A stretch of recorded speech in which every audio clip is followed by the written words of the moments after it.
اللہ اهدنا الصراط المستقيم صراط الذين أنعمت عليهم صدق الله العظيم سبحان اللہ اے ہمارے رب ہمیں صراط المستقیم پر چلا اس سیدھے راستے پر چلا جو تیرے انعام یافتہ لوگوں کا راستہ ہے۔ سبحان اللہ ماشاء اللہ انعام یافتہ گروہ چار ہیں، قرآن پاک کے اندر موجود ہے۔ پہلا گروہ ہے انبیاء کا، سبحان اللہ کہ یا اللہ مجھے نبیوں والے راستے پر چلا۔ سبحان اللہ دوسرا گروہ ہے صدیقین کا، سبحان اللہ کہ صدیقیت کے راستے پر چلا۔ سبحان اللہ تیسرا گروہ ہے شہداء کا، سبحان اللہ یا اللہ مجھے شہیدوں کی راہ پر چلا۔ سبحان اللہ سبحان اللہ اور چوتھا گروہ ہے صالحین کا، سبحان اللہ اولیاء کرام کا، سبحان اللہ یا اللہ میں نیک مقرب مقبول بندوں کی راہ پر مجھے چلا۔ سبحان اللہ خوبصورت ترین دعا ہے یہ بے شک سورہ فاتحہ کے اندر، جو ہر مسلمان نمازی جب نماز پڑھتا ہے تو ہر رکعت کے اندر الحمد شریف پڑھتا ہے۔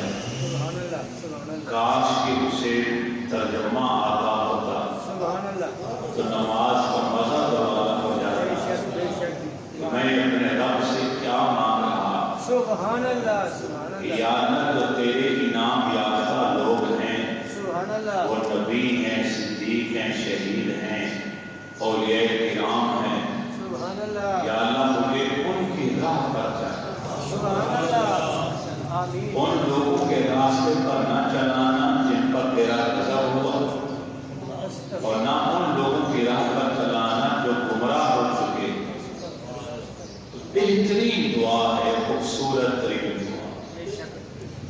انبیاء علیہ السلام، صدیقین، شہداء، ان کی راہیں، ان کے راستے انتہائی کٹھن۔ نبی کے راستے پر نبی چل سکتا ہے یا جن پر نبی کی نظر کرم ہو جائے سبحان اللہ وہی چلتے ہیں۔ سبحان اللہ سبحان اللہ کریم آقا علیہ السلام اللہ تعالیٰ کے آخری نبی و رسول، بے شک سبحان اس امت کے صدیقین میں ابوبکر صدیق کا پہلا نمبر ہے۔ سبحان اللہ شہداء قیامت تک آتے رہیں بے شک سبحان جو اللہ اللہ کے دین کی خاطر اللہ کے نام پر اپنے جانوں کا نذرانہ پیش کرتے رہیں گے۔ سبحان اللہ یہ تینوں راستے انتہائی کٹھن ہیں، دشوار ہیں۔ ایک سوکھ اور آسان راستہ ہے نیک لوگوں کا، کہ اللہ تعالیٰ کسی نیک مقرب مقبول بندے کی صحبت ہمیں عطا فرما دے، سبحان اللہ اس اللہ والے کی محبت کی خوشبو ہمیں نصیب ہو جائے، سبحان اللہ تو پھر جس طرح وہ ہوگا اسی طرح ہمیں بھی بنانے اور چلانے کی کوشش کرے گا۔ بے شک سبحان اللہ میں اکثر ایک مثال دیا کرتا ہوں، مولانا روم رحمۃ اللہ تعالیٰ علیہ کی جنہوں نے مثنوی شریف کے اندر ایک چیونٹی کا ذکر کیا، کہ جس چیونٹی کے من میں ایک خیال آیا تھا کہ میں کعبہ دیکھوں، سبحان اللہ اللہ کا گھر دیکھوں، سبحان اللہ وہ بھی مخلوق ہے رب کی۔ ہمارے من میں آتا ہے کہ ہم حج کریں، عمرہ کریں، تو حج اور عمرہ بہانہ ہے، اصل منزل تو اللہ کے گھر کی زیارت ہے، اس کا سبحان شوق۔ اللہ سبحان اللہ یہ بھی ایک الگ موضوع ہے کہ مسلمان 40 حج کر دیتا ہے، رب کو نہیں پا سکتا۔ اس کی وجہ یہ ہے کہ ہم لاکھوں میل دور سفر کر کے، کروڑوں روپیہ خرچ کر کے کئی حج عمرے کرتے ہیں، اللہ کے گھر کو دیکھنے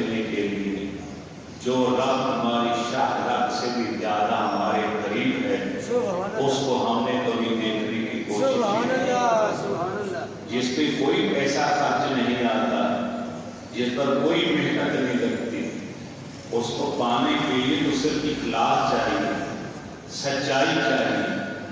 تو یہ ایک الگ موضوع ہے۔ تو چیونٹی کے من میں یہ خیال آیا، مگر وہ رو پڑی، یا اللہ کعبہ تو بہت دور ہے، میں لاہور کی چیونٹی کی مثال دے دوں، اب چیونٹی کیڑی وہ کیسے کعبے مکے کیسے پہنچے گی؟ لاکھوں میل کا فاصلہ ہے، دریا سمندر درمیان میں ہے، جنگلات ہیں، پہاڑ ہیں، شہر ہیں، آبادیاں ہیں، اتنا سا وجود ہے اس کا۔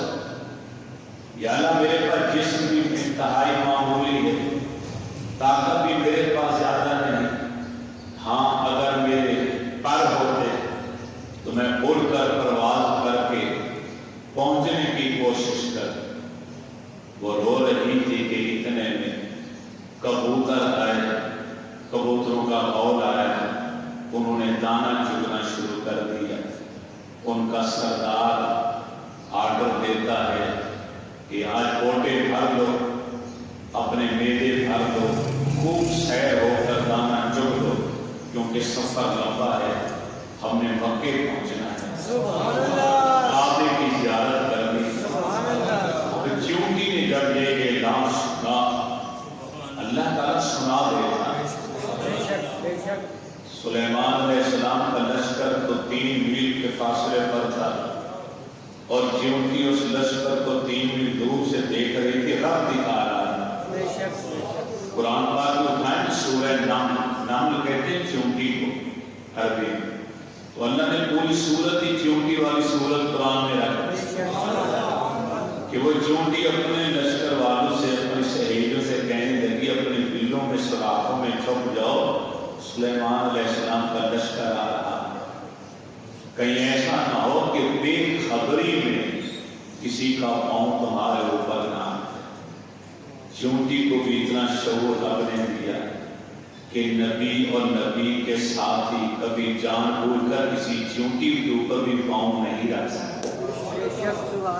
ایک چیونٹی پر بھی ظلم کا سوچ بھی نہیں سکتے، اس لیے وہاں قرآن اور اس کے لفظ ہیں کہیں غفلت میں، بے خبری میں تمہارے اوپر کسی کا پاؤں نہ آئے۔ ادھر چیونٹی نے 3 میل دور اپنی سہیلیوں سے گفتگو کی، رب نے چیونٹی کو یہ منظر دکھایا کہ وہ آ رہے ہیں، ادھر اس کی آواز سلیمان علیہ السلام کو سنا دی، تو حضرت سلیمان علیہ السلام لشکر والوں کے سامنے مسکرا رہے۔ ساتھیوں نے پوچھا کیوں مسکرانے لگے؟ فرمایا 3 میل دور رات کے اندھیرے میں کالے سیاہ پتھر پر ایک چیونٹی اپنی سہیلیوں سے ہمارے بارے میں گفتگو کر رہی ہے۔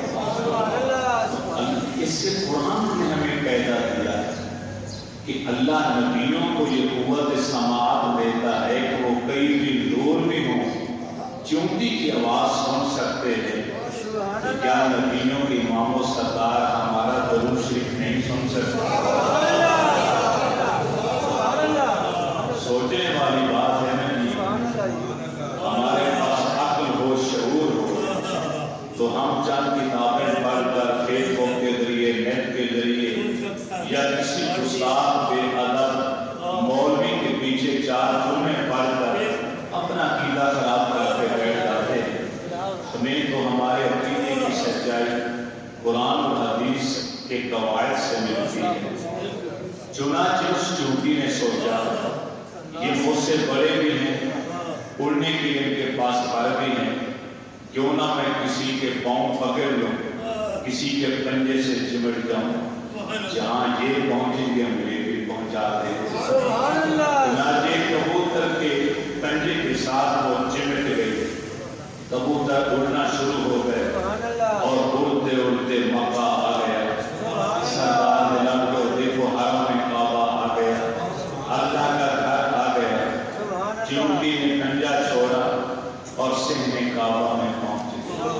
تو مولانا روم فرماتے ہیں چون کرتی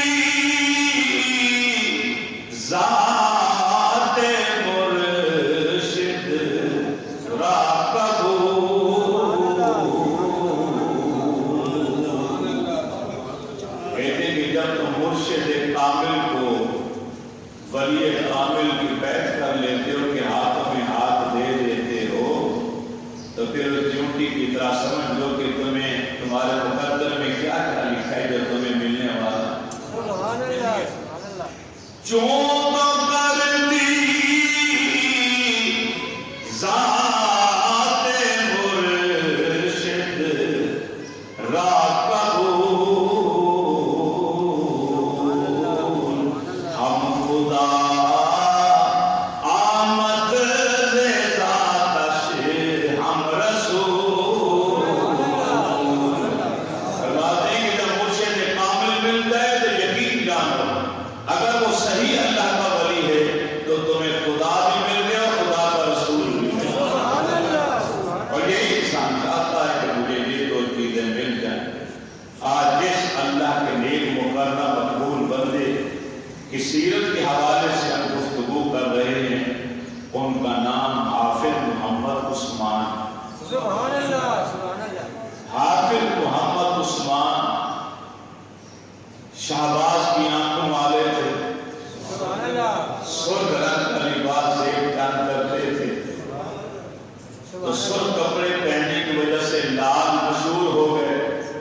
شہباز کی آنکھوں والے تھے تو شہباز کا خطاب مل گیا مرشد کی طرف سے. سبحان اللہ کلندری سلسلے میں آ گئے سبحان اللہ سبحان تو اللہ. المعروف لال شہباز کلندر بن گئے. سبحان اللہ. ان کا عرس پاک کی تقریبات سیون شریف میں ہو رہی ہیں تو اس نسبت اور اس حوالے سے آج ہماری گفتگو اس اللہ کے ایک بندے سے متعلق ہو. آپ کا سلسلہ نسب دیکھا جائے تو حضرت امام جعفر صادق تک آپ کا سلسلہ نسب پہنچا. سبحان اللہ. جو امام محمد باقر کے بیٹے ہیں وہ امام زین العابدین کے بیٹے ہیں وہ امام حسین کے بیٹے ہیں وہ مولا علی کے بیٹے ہیں. سبحان اللہ. اتنا پاک حسب نسب ہے ان پاک ہستیوں کا کہ انسان رشک کر سکتا. سبحان اللہ. مروان شریف کے اندر آپ کی ولادت ہوئی جو شہر تبریز کا قدیمی شہر جو آذربائیجان کا دار خلافہ ہوا کرتا تھا دریا کے کنارے آباد تھا سب و شاداب یہ شہر یہیں پر آپ کی ولادت ہوئی اور یہیں پر آپ نے ابتدائی تعلیم حاصل کی اور قرآن پاک کے حافظ. سبحان اللہ سبحان اللہ. اکثر اولیاء کرام قرآن پاک کے حافظ لیکن آپ نے نہیں سنا ہوگا کہ کسی نے اپنے نام کے ساتھ حافظ لگوایا. بے شک. میں اکثر کہا کرتا ہوں کہ چاروں خلفائے راشدین حافظ قرآن. بے شک. سبحان اللہ سبحان اللہ. حافظ ابو بکر صدیق رضی اللہ عنہ، حافظ عمر فاروق رضی اللہ عنہ، حافظ عثمان غنی رضی اللہ عنہ، حافظ علی المرتضیٰ. سبحان اللہ. لیکن کسی ہستی نے اپنے نام کے ساتھ یہ لفظ نہیں لگوایا. ان پاک ہستیوں کو یہ شہرت نہیں چاہیے یہ یادگاری نہیں چاہیے.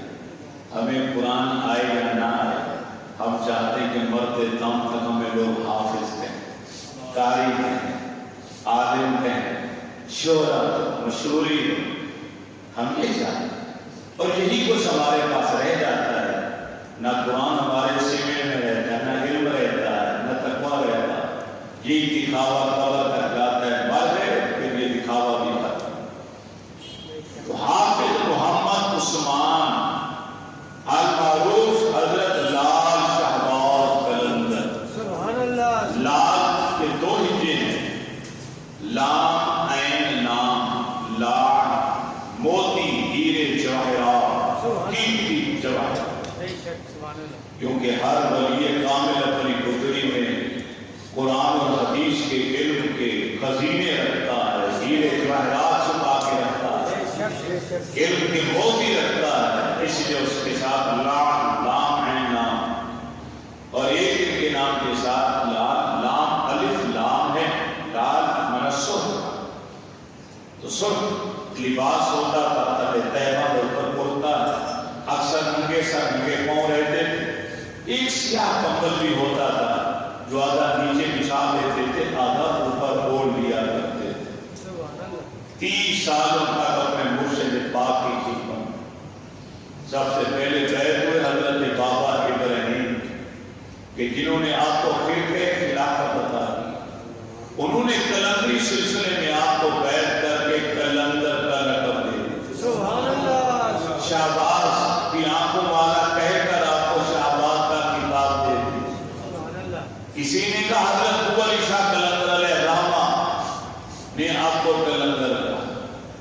کسی والد نے لکھا کہ کیونکہ آخری عمر میں آپ پر جنگ اور مستی کا عالم زیادہ غالب رہتا تھا کہ ہر دیکھنے والا دیکھ کے آپ کو مستی میں مست دیکھ کر کہتا تھا یہ تو کلندر ہے۔ سبحان اللہ سبحان اللہ کلندر کسے کہا جاتا ہے؟ ایک دوسرے مسلک کے عالم نے اپنی کتاب میں لکھا ہے کہ کلندر حج ہو یا دیگر، کلندر اس کو کہا جاتا ہے تصوف کی اصطلاح میں کہ جو جس کی نگاہ لوح محفوظ تک جاتی ہے، سبحان اللہ کہ لوح محفوظ پر لکھا ہوا جو دیکھے وہی بول دے، سبحان اللہ اسے کلندر کہا جاتا ہے۔ سبحان اللہ آج کل ہم لوگوں نے اس کا وزن ہلکا کر دیا کہ ہر ایرے گہرے میں تو گہرے میں 6 مہینے کا غسل بھی نہ کرے ہم اس کو کلندر کہنا شروع کر دیں۔ جس کو وضو کا پتہ نہیں، جس کو نماز کا پتہ نہیں، کبھی اسے نماز پڑھ کر نہیں دیکھی، جو 6 ماہ کا غسل ہی نہیں کرتا، بالوں کی لتیں ہیں کبھی اسے ٹھنڈا تک نہیں کیا، غسل ہی مکمل نہیں ہوتا، اگر نہائے بھی صحیح جس طرح کی لتیں بنائی ہوتی ہیں۔ اس بے وضو بے غسل انسان کو ہم اس حالت میں دیکھ کر کمیٹی والی حالت میں دیکھ کر کہتے ہیں کہ تو کلندر جا رہا، یہ تو مجذوب جا رہا ہے، یہ کون سی بھی سرکار ہے، کہاں کا پہنچا ہوا ہے؟ یہ جہنم کا پہنچا ہوا ہے۔ سب سے پہلی شریعت ہے جس کو فوقیت حاصل، قرآن حدیث کو فوقیت حاصل، قرآن سنت کو فوقیت حاصل۔ میں اس پیر کو پیر نہیں مانتا، اس ولی کو ولی نہیں مانتا جو قرآن و سنت کے راستے کو ترک کرتا ہے۔ ہم اہل سنت کو چاہیے اپنے عقیدے کی اصلاح کریں، ہر گلی محلے میں آنے والے اس نمائش پسند انسان کو اپنا پیر مرشد کبھی نہ تسلیم کریں، خواہ اس کے پیچھے 50,000 کا لشکر کیوں نہ کھڑا ہو، کتنا بڑا مشہور کیوں نہ ہو۔ سب سے پہلی کسوٹی دیکھیں کہ یہ 5 وقت کی نماز بھی پڑھتا ہے کہ نہیں پڑھتا، یہ ہر وقت باوضو بھی رہتا ہے کہ نہیں رہتا، تہجد کی نماز بھی پڑھتا ہے کہ نہیں پڑھتا، روزانہ کے معمولات میں قرآن کی تلاوت بھی ہوتی ہے کہ نہیں ہوتی۔ یہ طہارت پاکیزگی اور شریعت کو دیکھ رہا۔ ہم لوگوں نے شریعت کا پیمان کسوٹی ہے اس کو چھوڑ دیا، سنی کہانیاں سنی ان میں یقین کر کے ہاتھ پاؤں چومنے شروع کر دیتے۔ ایسا نہیں کرنا چاہیے۔ ان بد نصیبوں نے، بد قسمت لوگوں نے ہمارے عقیدے سلسلے کو بدنام کر کے رکھ دیا۔ جو اللہ والے صحیح اولیاء کرام ہیں وہ اگر جنگل میں بھی چھپ کر بیٹھ گئے، پہاڑ کے اندر غار میں جا کے چھپ کے بیٹھ گئے، اللہ نے لوگوں کے دل پھینک کر ان کی طرف کر دیے۔ آج بھی لوگ سہروں شریف جا رہے ہیں، حضرت لال شہباز کلندر علیہ الرحمہ، حافظ محمد عثمان، عالم باعمل، سبحان اللہ قرآن و حدیث کا مکمل علم حاصل کیا اور سب سے پہلے قرآن کو سینے میں لے کر حافظ قرآن بنا، اور پھر جا کے قرآن و حدیث کے علم بھی حاصل کرتے رہے اور تبلیغ اسلام بھی کرتے رہے، علم و حدیث کے خزینے اپنے سینے میں سمیٹتے بھی رہے اور گمراہ لوگوں کو اللہ کی طرف دعوت بھی دیتے رہے۔ سبحان اللہ اللہ کی طرف سے اشارہ ملا، حکم ملا، مرشد پاک کی اجازت سے سیون شریف کو آ کر آپ نے اپنی جائے سکونت قرار دے۔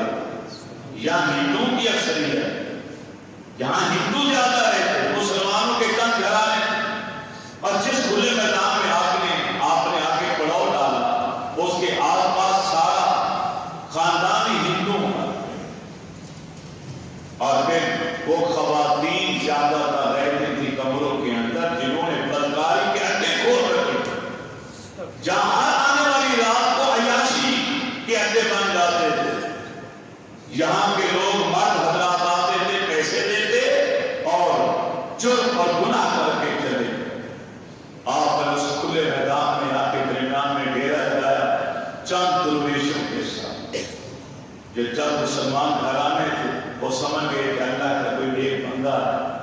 انہوں نے آ کے ہاتھ جوڑے کہ حضرت یہ علاقہ اچھا نہیں، یہاں کے رہنے والے لوگ اچھے ہیں، یہاں سے چلے جائیں کسی اور طرف جا کے ڈیرا لگائیں۔ مسکرا دی، فرمایا خیر الحکیم لا یخلو عن الحکمت، حکیم کا کوئی کام حکمت سے خالی نہیں ہوتا۔ میرے رب نے مجھے بھیجا ہے اور اسی جگہ کا اشارہ ہے۔ اب تو ہمارا روضہ بھی یہی بنے گا، ہماری قبر بھی یہی بنے گی۔ ہم یہاں پر آ گئے ہیں، جن کو ہمارا آنا پسند نہیں یا وہ ہمارا راستہ اختیار کر لیں یا ہمارے علاقے کو چھوڑ کے کہیں اور چلے جائیں۔ رات ہوئی پہلی رات کہ اب مردوں نے عورتوں کی طرف آنا ہے۔ آپ مصلی بچھا کر کھلے میدان میں بیٹھ کے رو رو کے دعا میں لگے۔ کسی مرد کو کامیابی حاصل نہ ہو۔ ہم اس قول کو روایت کو مشہوری ملی، وہی فاحشہ بردار عورتیں کہ ہمارا تو کاروبار ٹھپ ہو گئے، آپ کی خدمت میں چل گئے۔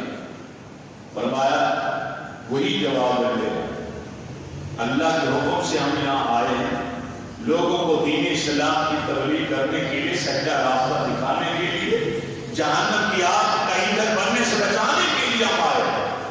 جو ہماری راہ کو پسند کرتا ہے وہ توبہ کر کے ہمارے راستے پر آ جائے، جس کو ہمارا راستہ پسند نہیں وہ یہ علاقہ چھوڑے کہیں اور جائے۔ وہ عورتیں اٹھی، یہاں کا حاکم راجہ گیر بھی چوپڑ راجہ کے نام سے مشہور تھا، حاکم وقت اس کے پاس تھے۔ اس نے سپاہی بھیجے، جو درویشوں کو اٹھاؤ یہاں سے زبردستی نکال دو۔ درویش بیٹھے ہوئے، آپ بیٹھے نہ خیمے کے اندر، درویش باہر بیٹھے اور وہ سپاہی آئے۔ درویشوں نے کہا ہم سے مت جھگڑا کرو بھائی، ہم تو اپنے امیر کا حکم مانو جو خیمے کے ہیں۔ وہ خیمے کی طرف بڑھے، زمین ان کے پاؤں پکڑ لی، آگے قدم بڑھاتے ہیں تو زمین قدم نہیں چھوڑتی، پیچھے کی طرف جانے کا ارادہ کرتے ہیں تو زمین قدم چھوڑ دیتی۔ مجبور ہو کر الٹے قدم چلے پھر راجے کے طرف۔ اسے جا کے ساری کہانی سنا۔ اس نے سارے ماہرین علم نجوم بلا لیے۔ علم نجوم بھی اس وقت بڑی شہرت میں تھا، نجومی بلا لیے۔ اس وقت کے سارے راجے مہاراجے اپنے دربار میں نجومیوں کو بھی رکھا کرتے۔ اہل نجوم نے حساب کتاب لگا کے کہا اے راجا، لگتا ہے یہ وہی شخصیت آ گئی ہے جن کے غلام کو تم نے قید خانے میں ڈالا، بودلے کو تم نے قید کر کے رکھا، شاید یہ وہی بزرگ ہیں، ان کی آمد، ان کا قیام یہ تیرے اقتدار کے خاتمے کا سبب بنے گا۔ ہو سکتا ہے تیری زندگی کا خاتمہ بھی یہی کر دے گا۔ مگر وہ ضدی انسان تھا، کہا وہ ماننے والا تھا۔ آخر کار کیونکہ وقت مختصر ہے، میں اختصار کے ساتھ پیش کرتا ہوں، تو کسی شخص نے اس کو مشورہ دیا کہ انعام و اکرام کا لالچ دیا جائے، کیونکہ یہ بظاہر صوفیانہ لباس پہن کر آنے والے اندر سے مال و دولت دیکھ کر رام ہو جاتے۔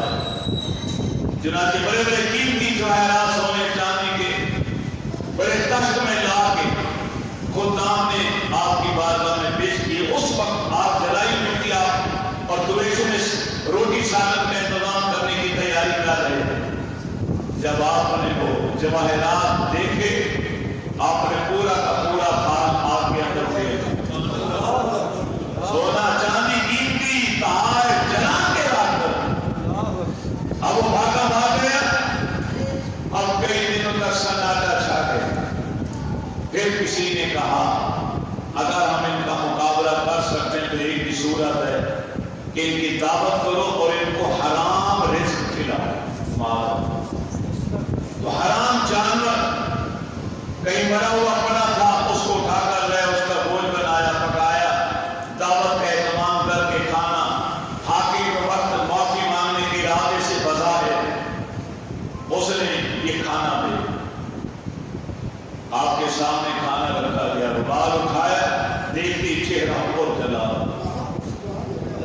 فرمایا ہم سمجھتے تھے کہ شاید اس بدبخت کو میرا اللہ ہدایت دے دے، لیکن لگتا ہدایت اس کے نصیب میں نہیں۔ ارے اس نے ہم فقیروں کو کھلانے کے لیے حرام رزق تلاش کیا، آج اس کی زندگی کا آخری دن ہو سکتا۔ آپ نے وہی کھانے والا تھال الٹایا، زمین پر زلزلہ، زمین نے کروٹیں بدلی، شاہی قلعہ اوپر نیچے ہوا، جیبی اور تمام منکرین جو رب کے منکر تھے سارے کے سارے ہلاک اور تباہ و برباد ہوئے۔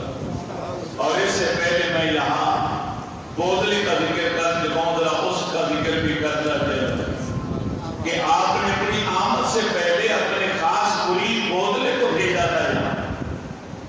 اس نے شاہی محل کے جنوب میں گھنی چھاریاں تھی، جنگلات، وہاں آ کے ڈیرا لگا۔ روزانہ 3 مرتبہ وہ جگہ کو صاف کرتا تھا رومال سے، چادر سے، اور ایک ہی نعرہ لگاتا تھا، میرا مرشد آ رہا ہے، میرا مرشد آ رہا ہے۔ اے سہرن شریف والے ہو، میرے مرشد کے ہاتھوں میں ہاتھ دے دینا، جب وہ آئیں تو سچا کلمہ پڑھ لینا، سچے نبی پر ایمان لے آنا۔ یہ چاند سورے ستاروں اور جانوں درختوں کی پوجا چھوڑ دو، کوئی خدا نہیں سوائے میرے اللہ۔ اسی محل کے بالکونے میں راجے کی بیٹی خوبصورت راجکماری بنو سنگار کر کے کھڑی ہو جایا کرتی تھی، ویسے جنگل کو دیکھنے کے لیے۔ کسی بدبخت عورت نے تہمت لگا دی، وہ جو مسلمان فقیر ان گھنے جنگلات میں چھپا ہوا ہے، نعرے لگاتے روزانہ، آپ کی بیٹی اس کے عشق میں فریفتہ ہو چکی ہے، روزانہ بناؤ سنگار کر کے کھڑکی میں کھڑی ہو جاتی۔ چنانچہ دین کے راجا چوپر راجا نے اپنی بیٹی سے اکیلے تنہائی میں بات کر کے سارا حال دیا۔ پتہ چل گیا کہ بیٹی کو تو معلوم بھی نہیں کہ کوئی ہاں فقیر ہے بھی صحیح کہ نہیں، گھنا جگہ ہے، کسی کی شکل صورت دکھائی نہیں دیتی کہ شاہی قلعے کے اندر وہ رہتی ہے، کیا معلوم ہو سکتا؟ مگر پھر بھی بدنامی سے بچنے کے لیے اس نے حکم دیا اور درویش کو گرفتار کرو، قید خانے میں ڈالو۔ چنانچہ بودلے کو قید خانے میں ڈال دیا گیا۔ آپ نے پیغام بھیجا تھا اس کے پاس اس کی تباہ و بربادی سے پہلے کہ میں حکم دیتا ہوں کہ میرا مرید جو اس نے قید خانے میں ڈال رکھا ہے اسے رہا کر۔ اگر اس نے میرے مرید کو رہا نہ کیا تو پھر میں خود ہی رہا کرا لوں گا۔ اس نے انکار کر دیا، اور راوی لکھتے ہیں کہ ایک رات ایسی آئی، نماز عشاء آپ نے پڑھی، نماز عشاء پڑھنے کے بعد آپ نے آسمان کی طرف دیکھا، پھر اس قلعے کی طرف دیکھا، اور آپ نے 3 بار آواز دی، اے بودلا جلدی چلا میرے پاس، میں تجھے بلا رہا ہوں، میری آنکھیں بیتاب ہیں تجھے دیکھنے کے لیے، میرا سچا چاہنے والا۔ ارے قید خانے میں ہو، ہم یہاں آزادی کے ساتھ نمازیں پڑھیں، ہمارے ساتھ آ کے نماز پڑھ۔ ادھر آپ نے آواز لگائی، ادھر قید خانے کے اندر زنجیروں میں جکڑا ہوا بودلا، اس کی زنجیریں ٹوٹ کر گر گئی، دروازے کھل گئے، خود بخود اس نے وہی نعرہ لگایا، میرا مرشد آ گیا ہے، میرا مرشد آ گیا ہے، میرا مرشد آ گیا ہے۔ اور پھر سارے دروازے کھلے، قید خانوں سے باہر دوڑتا ہوا آواز آئی کانوں میں، آ بودلا میری طرف آ جا۔ آواز کی سم میں چلتا چلتا حضرت لال شاہ باز قلندر کے قدموں میں آتے تھے۔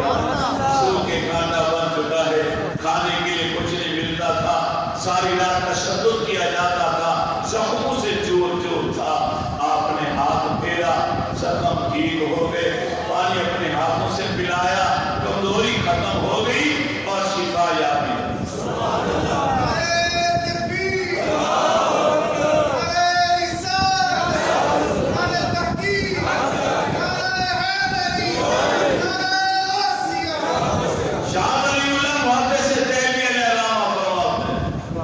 یہ ہونٹ ہلا کے کچھ پڑھ دینا یہ تو ہماری تسلی کے لیے ہوتا، جو اللہ کا نیک مقرر مقبول بندہ ہوتا، اگر وہ بیمار پر صرف نظر جما لے تھوڑی دیر کی تو سے شفا مل مل جاتا. کافر پر توجہ ڈال دے اسے کلمہ نصیب ہو جاتا. آپ کے پاس بھی بیماروں کو لایا جاتا.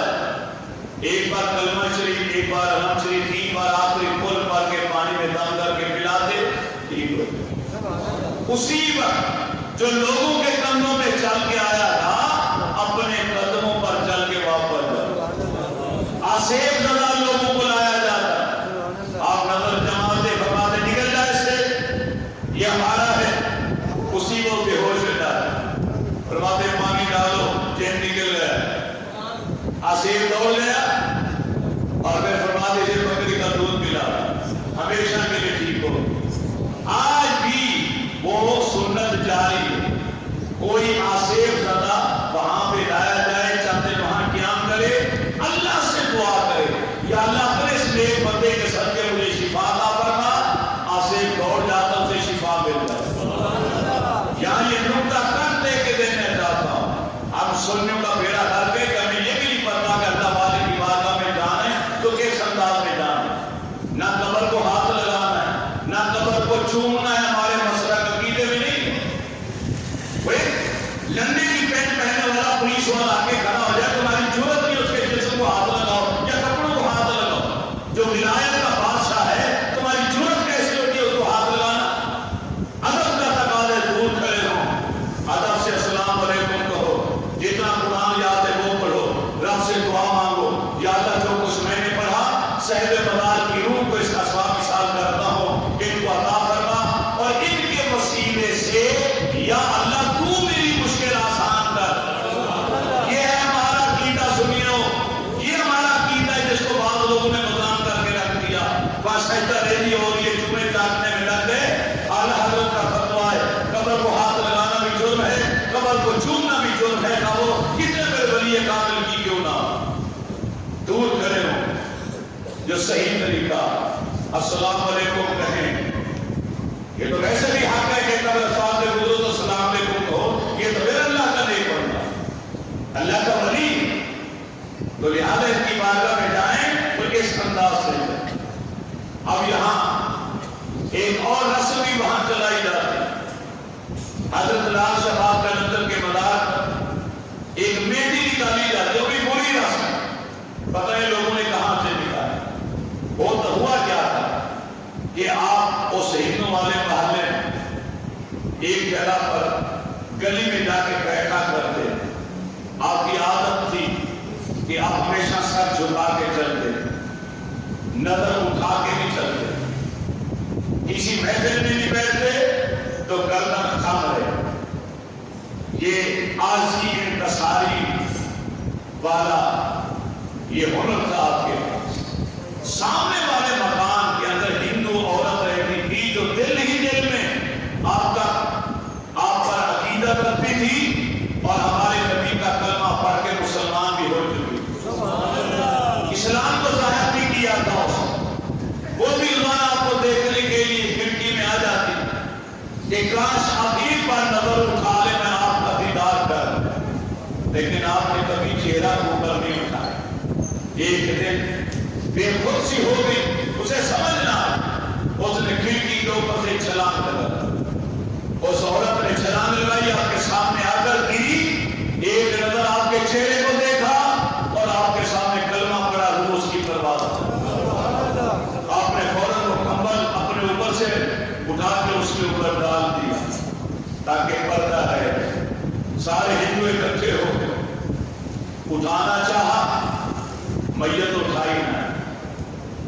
2 4 8 10 15 20 افراد اس میت کو اٹھاتے یوں لگتا ہے کہ زمین نے پکڑ لیا اس کو. اٹھائی نہیں جا رہی. آپ سے درخواست فرمائے وعدہ کر دو پھر لے جا سکتے ہیں. اس کے مقدر میں چلنا نہیں لکھا. ارتھی کی بجائے اگر اس کا جنازہ اٹھانے کا وعدہ کر لو تو پھر اسے لے جا سکتے ہیں. چنانچہ لوگوں نے وعدہ کیا، فرمایا لے جاؤ، تمہاری امانت ہے، مگر اسے جلانا نہیں، اسے دفن کرنا. چنانچہ اس کو اٹھایا تو اٹھا کر لے. اب اس کی قبر بھی وہاں، اس عورت کی قبر سے کی رسم نکالی جاتی ہے جو مختلف گلیوں سے گزار کر آپ کے مزار پر لائی جاتی ہے۔ یہ رسم بھی اچھی نہیں ہے، ہمیں ایسا بھی نہیں کرنا چاہیے کہ ہمارے لوگ زیادتیاں کرتے ہیں۔ بلد بخارا کا بادشاہ کے پاس آیا، کہتے ہیں بادشاہ وقت ہوں، ہر نعمت میرے پاس، اولاد سے باہر ہوں، چاہتا ہوں مجھے کوئی بیٹا دے دے جو میرا جانشین بن جائے۔ فرمایا ہاں سودا کرنا پڑے گا ہمارے ساتھ، اللہ تجھے بیٹا دے گا دعا میں کر دیتا ہوں، تیرا جانشین بھی بنے گا، لیکن وہ آدھا تیرا ہوگا آدھا میرا ہوگا۔ اس میں میرا بھی حصہ ہوگا، پیدا تو نے کرنا ہے دعا میں نے کرنی۔ بلد بخارا کے بادشاہ نے قبول کر لیے شرط، اللہ نے بیٹا دیا، سلطان ادم کے نام سے مشہور ہوا۔ خیرپور میں آج بھی اس کی قبر ہے، چنانچہ اس نے کچھ وقت جانشینی سنبھالی اور تخت سنبھالا۔ اس کے بعد اس نے تخت کو خیر بات کہا، درویشوں لباس پہنا، بقیہ ساری زندگی درویشی میں گزار کے آج اس کا خیرپور میں مزار بنا ہوا ہے۔ وہ سچا اللہ والا بنا، کیونکہ آپ نے فرمایا تھا کہ بیٹا دے گا اللہ تعالیٰ تو یہ ضرور دے گا، لیکن اس میں ہمارا بھی اور وہ حصہ اس طریقے سے ادا۔ سید تنویر صاحب کے یہاں محفل کا اعلان ہے، جامع مسجد حنفیہ فروخیہ والی گلی میں بھی محفل، حنفیہ فروخیہ والی گلی میں محفل کل ہے، کل جامع مسجد حنفیہ فروخیہ گلستان کالونی میں گلی نمبر 16 کل بعد نماز عشاء محفل ہوگی، انشاءاللہ میں بھی حاضری دوں گا، کلیکشن لگی ہوئی ہیں تو۔ اور اس کے بعد 30 تاریخ کو ہمارے سید تنویر صاحب رہتے ہیں، ان کی طرف سے کالج کے پچھواڑے میں ان کے مکان کے پاس پوری گلی بہت بڑی محفل ہوگی، اور اس میں بھی میری حاضری ہے انشاءاللہ تعالی، میں بھی حاضری دوں گا، آپ لوگ بھی حاضری دیں۔ تو اولیاء کرام اللہ والے جو سچے اللہ والے ہیں، جن کے راستے پر چلنے کی ہم دن رات دعائیں کرتے ہیں، ان کی آخری بات کہ حج کے لیے جب جانے لگے اس وقت پیدل کے سواری پر لوگ جایا کرتے،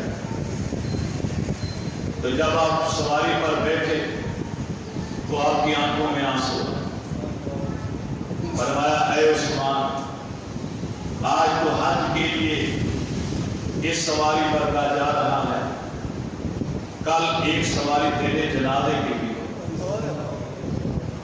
خبر ہے وہ سواری نصیب ہوتی ہے کہ نہیں ہوتی، وہ بھی نصیبوں والوں کو نصیب ہوتی ہے کہ مسلمانوں کے 4 کندھے نصیب ہیں۔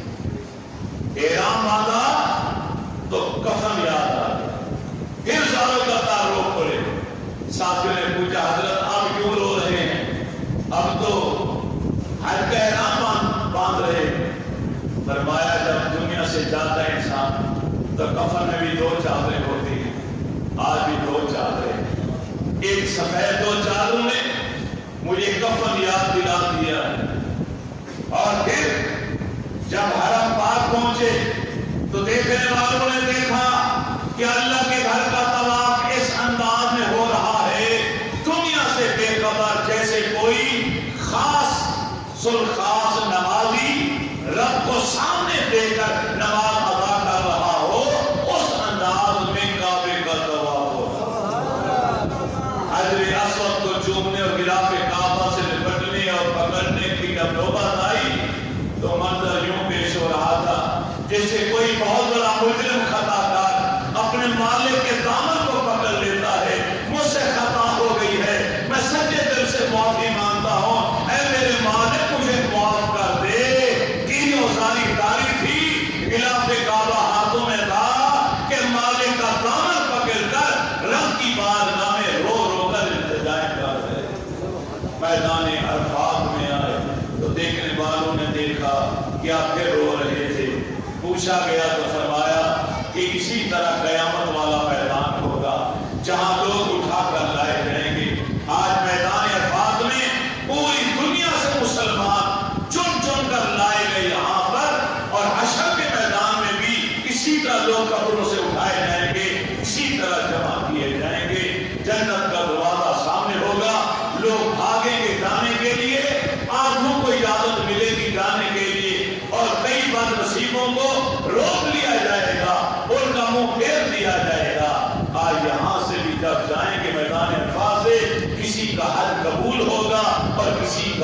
کے منہ پر مار دیا جائے۔ یہ ہے اللہ والے کہ جن کی ساری زندگی اللہ کی عبادت میں گزری، تقویٰ پرہیزگاری میں گزری، طہارت و صداقت کے اندر گزری، ایک لمحہ بھی یاد الہی سے غافل نہیں ہوئے، وہ رب کی بارگاہ میں اس قدر عاجز کساری کر کے رو رو کے دعائیں۔ آپ اپنے گھر والوں کے ساتھ ان کے مزار پر جانے کی بڑی خوشی ہوتی، ہزاروں روپے بھی خرچ کریں گے، ہزار سوال کل اندر جا رہے ہیں، اور خدا کے بندے اللہ کے نیک بندے سے اتنا پیار ہے، ان کی سیرت کو کیوں نہیں اپناتے، ان کا کردار کیوں نہیں اپناتے، ان کا عمل کیوں نہیں اپناتے؟ انہوں نے قرآن حفظ کیا، تم حافظ قرآن کیوں نہیں بنتے؟ انہوں تو عالم بنے، تم خود عالم کیوں نہیں بنتے؟ عمر زیادہ بیت گئی، اب ان چیزوں سے دور ہو گئے، اپنی اولاد کو حافظ قرآن بنا سکتے ہو، اپنی اولاد کو تو دینی تعلیم دے سکتے ہو، اپنی اولاد کی تو تربیت کر سکتے ہو کہ نہیں؟ اولیاء کرام سے پیار ہے، سال کے بعد چکر لگا لینا، وہاں جا کے نعرے لگا دینے، 4 نعرے لگا کے واپس آ کے کھال پڑ گئی کہ پورا سال بخشش ہوگی، کوئی بخشش نہیں ہوگی۔ یہی اللہ والے قیامت والے دن تمہیں چوٹے مارے کہ میرے پاس آ کر مجھ سے عقیدت و محبت کا دعویٰ کرتے تھے، تم نے میری سنت کو کیا اپنایا، میری زندگی سے کیا سبق حاصل کیا، میری سیرت کو کیا اپنایا؟ میں نے تو زندگی میں کبھی جھوٹ نہیں بولا، میرے سامنے تو حرام رزق آیا، میں نے وہ بھی پٹک کے پھینک دیا، کون زیادہ رشوت لے رہا ہے، سود کا پیسہ کھا رہا ہے، ناپ تول میں کمی بیشی کر رہا ہے، چیزوں میں ملاوٹ کر رہا ہے، ذخیرہ گوری کر رہا ہے، ہر ناجائز حرام مال اپنے پیٹ کے اندر جمع کر رہا ہے، گھر کے اندر بینک بیلنس بنا رہا ہے، ارے کیا تو نے میری سیرت کو بنایا؟ کیا جواب؟ اور یہ کرام سے محبت اور عقیدت کا ایک پہلو یہ بھی ہے کہ ان جیسے بننے کی کوشش کریں، بن نہیں پائیں گے لیکن سنت پہ عمل کرنا، رسول اللہ کی سنت اور صحابہ کرام کی سنت اور خلفائے راشدین کے طریقے پر، آل بیت اطہار کے عقیدت، ان کے راستے پر ہم کیوں نہیں چل سکتے؟ حضرت امام حسین رضی اللہ تعالیٰ عنہ نے اسی دین کی خاطر، اسی قرآن، اسی نماز کی خاطر 75 کو ذبح کرا دیا کربلا کے میدان میں۔ اس سے بڑھ کر قربانی کیا ہو؟ 2 جملے بولنے تھے نا یزید کے سامنے کہ ہاں مجھے یزیدیت قبول ہے، تو چھوٹے بڑے بچے بھی بچ جاتے، لیکن نہیں، ان کا ایمان کمال درجے پر، اپنی جان بچا، نانے کے دین کو برباد کرنے کے لیے بچوں کی جان، ارے چھوٹا معصوم اصغر بھی قربان ہوتا ہے تو ہمیں تو مجھے کوئی پرواہ نہیں، اور پھر ذبح ہوتے ہوئے بھی جمعے کی نماز ادا کر، ذبح ہو کر نیزے پر چڑھ کر بھی جہاں جانے گزرتے رہے، رب کا قرآن تلاوت کرتے ہوئے چلے جا رہے۔ ارے تو محبان علی کیسے بن گیا؟ کیسے امام حسین سے عشق کرنے والا؟ جھوٹ ہے، تو بے ایمان ہے۔ اگر تیرا دعویٰ سچا ہوتا تو قرآن کو سینے سے لگا کے پھیرتا، اگر تیرا دعویٰ سچا ہوتا تو 5 وقت کا نمازی بن کے دکھاتا۔ مولا علی کی آخری نماز مسجد جامع کوفہ میں نماز پڑھتے ہوئے شہید ہوئے نا، مولا علی کا محب ہے تو محب علی، یا علی کے نعرے لگاتا ہے اور نماز پڑھتا ہی نہیں، آقا حسین کے نام پہ روزے کماتا ہے جبکہ قرآن کے ساتھ رشتہ ہی کوئی نہیں۔ جتنے بھی محبان علی بیٹھے ہیں، آپ بیت اللہ سے پیار کرنے والے بیٹھے ہیں، اگر واقعی تم میرے نبی کی آگ سے پیار کرنے والے ہو تو غلط راستہ چھوڑ دو، بدی والا راستہ چھوڑ دو، قرآن و سنت کے مطابق زندگی گزارو، نمازی بن جاؤ، قرآن پڑھنے والے بن جاؤ، میں یہاں بیٹھ کر تمہیں سلام پیش کروں گا، یہ ممبر پر بیٹھ کے سلام پیش کروں گا۔ میں آج اپنے بھائیوں کے لیے دعا کی اپیل کرنا چاہتا ہوں کہ جنہوں نے میری ایک خواہش پر ماشاءاللہ یہ مسجد کی ساری صفیں کارپیٹ کی مہنگی یہ ساری لا کر دی، اور آپ ماشاءاللہ وہ قالینوں کے اوپر بیٹھے ہو۔ پچھلے جمعے میں نے اپیل کی کہ اوپر مدرسے میں بچیاں قرآن پاک پڑھتی ہیں، 84 بچیاں حافظ قرآن پڑھ رہی ہیں، ایسا بھی 8 بچوں نے امتحان دیا جو حافظ قرآن پڑھ رہے، یہ بہت بڑا صدقہ جاریہ ہے۔ تو کافر پرانا ہو چکا ہے، نیا ڈال دیں۔ اویس الرحمان ہے شاید نام اس بچے کا، کہ جس نے اپنے والد کے کے سارے ثواب کے لیے مدرسے کے اندر نیا کارپیٹ ڈال کے دے دی۔ ماشاءاللہ وہ بچیاں کل بھی آج بھی نئے کارپیٹ پر بیٹھ کے انہوں نے قرآن پڑھا 3 بجے۔ آپ نماز پڑھ رہے ہیں اس نئے کارپیٹ پر، باہر بھی اور پچھلے جمعے سے بھی یہاں تھے مشتاق بھائی نے، اور پھر باقی دوستوں کی محبت اور چاہت کہ وہ صفحے بھی مکمل ہو۔ اب یہاں میں صرف 2 باتیں کرنا چاہتا ہوں۔ ایک تو یہ والا حال ہے مدرسے کا نیچے والا، جہاں روزانہ مغرب سے عشاء تک بچے قرآن پڑھتے ہیں اور آپ لوگ آ کے نماز جمعہ بھی پڑھتے ہیں۔ یہ جگہ خالی ہے، اس کے لیے بھی کارپیٹ کا انتظام کوئی دوست اپنے ماں باپ کے روح کے سارے ثواب کے لیے یہ صدقہ جاریہ تحفۃ ڈالنا چاہے تو ڈال سکتا ہے۔ اور اس کے علاوہ میں نے اعلان کیا تھا کہ ماہ رمضان آ رہا ہے، اس کے 4 اتوار ہیں یا 4 جمعے ہم 4 پروگرام کرنا چاہتے ہیں مختلف موضوعات پر، تو 4 لنگر چاہیے۔ وہ میرے 4 بھائیوں نے ہاتھ کھڑا کر دیا تھا کہ ہم لنگر دیں۔ ایک اتوار انہوں نے اپنے ذمہ لے لیا تھا، مگر اس محفل میں ہم نے قاری کو بلا کے ایک تلاوت کرانی ہے، ایک نعت پڑھوانی ہے، ایک عالم کو بلا کے ان سے ہم نے قرآن و حدیث کی باتیں بھی سننی۔ وہ 5000 کا خرچہ، 1000 ایک قاری کی خدمت محبت ہے، 1000 میں کیا ہو، ایک دن کی ہاں بھی بڑی مشکل بنتی، اور 1000 میں ایک رات کا 3000 کا عالم دین کی خدمت۔ تو یا تو وہ جو لنگر دینے والے ہیں وہ حامی بھر لیں گے، جہاں افطاری کرائیں گے، کھانا دیں گے، وہاں 5000 بھی دے دیں گے۔ اگر وہ نہیں دے سکتے جی اچھا ایک اتوار قاری صاحب نے کہے تھے ایک اتوار ہو گیا، آپ کو 5000 کا بندوبست بھی ہو گیا، تو باقی 3 اتواریں بھی ہیں، ان کے لیے بھی ایک آدمی اگر اپنے ذمہ لے لیں تو وہ آسانی سے محفل اور خوبصورت ہو جائے گی۔ میں ماشاءاللہ جزاکم اللہ ماشاءاللہ لو جی 4 پورے ہوگی 3 میرے بھائی نے ہاتھ کھڑا کر دیا، جزاکم اللہ وما علینا الا البلاغ۔